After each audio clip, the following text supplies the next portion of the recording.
Hola, mi nombre es Stephanie Lobo, soy estudiante de Psicología de la Universidad de Yacambú y en este momento vamos a hablar sobre la anatomía del encéfalo. El sistema nervioso central recibe, integra y correlaciona distintos tipos de información provenientes del exterior.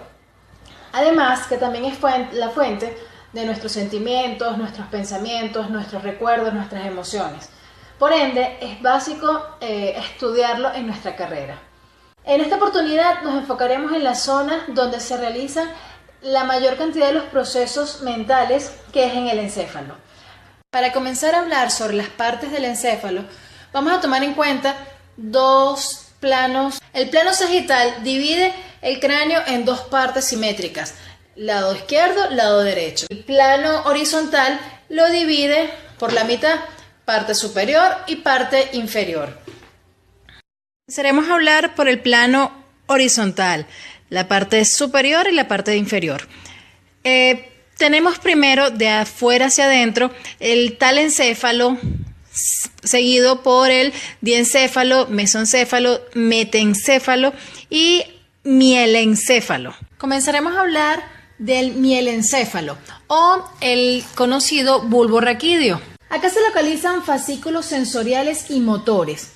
Comunica la médula espinal con el encéfalo, además de numerosos núcleos, masas de sustancia gris, que regulan diversas funciones vitales, tales como la función respiratoria, los latidos cardíacos, regula la secreción de los jugos digestivos, participa en los procesos como el sueño, la atención, etc. La parte a tomar en cuenta sería el metencéfalo, que podríamos dividirlo en dos partes. La primera sería el puente de Barolio, que sería esto que está acá, conocemos ahí como puente, que es una protuberancia fibrosa, contiene núcleos que participan junto al bulbo raquídeo en la regulación de la respiración, movimientos oculares, respiraciones faciales, ritmos del sueño y de la vigilia. La segunda parte de esta capa, metencéfalo, sería el cerebelo. Por fuera tiene sustancia gris y en su interior sustancia blanca. Es reconocido por su forma de mariposa. Sus funciones principales van de la mano con la parte motora, es decir, el movimiento. Entre ellas, integrar las vías sensitivas y las motoras, coordinar los movimientos de los músculos, evaluar cómo se ejecutan los movimientos, la regulación de la postura, el equilibrio, entre otras. Ahora hablaremos del mesencéfalo, que tiene como función principal conducir los impulsos motores y sensitivos desde la corteza hacia el puente de Barolo y viceversa. Contiene células que secretan dopamina y se cree que está implicada con la experiencia del dolor y quizás con estados de dependencia. El diencéfalo, que sería la cuarta parte de la división del encéfalo, dos masas esféricas de tejido gris situadas dentro de la zona media del cerebro, es decir, entre los dos hemisferios, que desde este punto controla muchos procesos tanto independientes. Se encuentra el sistema límbico, que es también conocido como el cerebro emocional, es decir, es el lugar donde se crean y se procesan, se gestionan todas las emociones. También se le denomina el cerebro químico, ya que regula muchos estados químicos del cuerpo. Tanto el tálamo como el hipotálamo, hipófisis, como la amígdala, pertenecen al sistema límbico, por ende, al diencéfalo.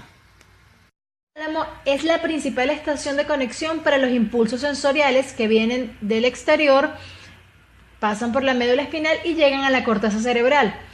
Este se encarga de identificar y calificar los datos recibidos y transmitir la información al lugar correspondiente del sistema nervioso central. El hipotálamo controla muchas actividades corporales, como por ejemplo la regulación del sistema nervioso autónomo, el hambre, la sed, el sueño, los impulsos sexuales, la temperatura corporal, la regulación de la hipófisis, el comportamiento relacionado con emociones principales, los ritmos cardíacos. La amígdala es la principal estructura del cerebro que se encarga del control de emociones y sentimientos del día a día. Trata de integrar reacciones que tenemos ante estímulos que pueden provenir del exterior o del interior. Los estímulos pasan primero por la amígdala antes de ir a la corteza cerebral. Por eso es que se dice que primero sentimos y luego pensamos. Debido a la vinculación que tiene con el lóbulo frontal, también permite la inhibición de ciertas conductas. Almacena 4 emociones primitivas: la rabia, la alegría, el miedo y la tristeza.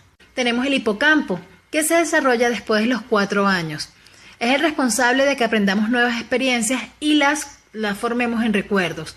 Almacena memorias a largo plazo, crea evocación de sucesos personales a base de experiencias obtenidas, transforma lo desconocido en conocido, construye la memoria asociativa. Por último, y no menos importante, tenemos el telencéfalo, que es la parte más grande del encéfalo. Es toda la masa que podemos ver enfrente. Y se podría decir que es la parte más nueva a nivel de evolución. En el telencéfalo tenemos 2 tipos de pliegues, unos superficiales, como estos que están acá, que se ve que son más claros, y tenemos las cisuras, que son más profundos, como por ejemplo esta que tenemos acá. En este caso, podemos hablar de la cisura más predominante, que es la cisura interhemisférica. La tenemos acá, justamente, divide el cerebro en 2 partes iguales y divide los hemisferios. Podríamos decir que la cisura más importante es la cisura interhemisférica, que divide el cerebro en 2 hemisferios cerebrales, el hemisferio derecho y el hemisferio izquierdo. En el hemisferio izquierdo tenemos el razonamiento, el lenguaje hablado, el lenguaje escrito, la habilidad científica, la habilidad numérica, el control de la mano derecha. Es importante decir que el hemisferio izquierdo controla la parte derecha de nuestro cuerpo. Y por el contrario, el hemisferio derecho controla la intuición, la imaginación, el sentido artístico, la parte musical, la percepción tridimensional, y es el que controla la parte izquierda de nuestro cuerpo. En la corteza cerebral de cada hemisferio se identifican 4 lóbulos que podemos observar: de color rosa, el lóbulo frontal; de color azul, el lóbulo parietal; de color amarillo, el lóbulo temporal; y color verde, el lóbulo occipital. El lóbulo frontal es el responsable de las acciones voluntarias y se relaciona con el control de los impulsos, del juicio, de la producción del lenguaje, la memoria funcional a corto plazo. El lóbulo parietal, el de color azul, tiene un importante papel en lo que sería el tacto, los sentimientos, las tareas. Las principales funciones del lóbulo temporal tienen que ver con la memoria. Está implicado con los recuerdos de palabras, los nombres, los objetos. Nuestra memoria visual, las caras, las imágenes, las fotografías. En el lóbulo occipital, el de color verde, reside la corteza visual. Es el responsable de nuestra capacidad para ver e interpretar lo que vemos. Esta ha sido toda la exposición sobre la anatomía del encéfalo. Espero haya sido de su agrado. Muchas gracias.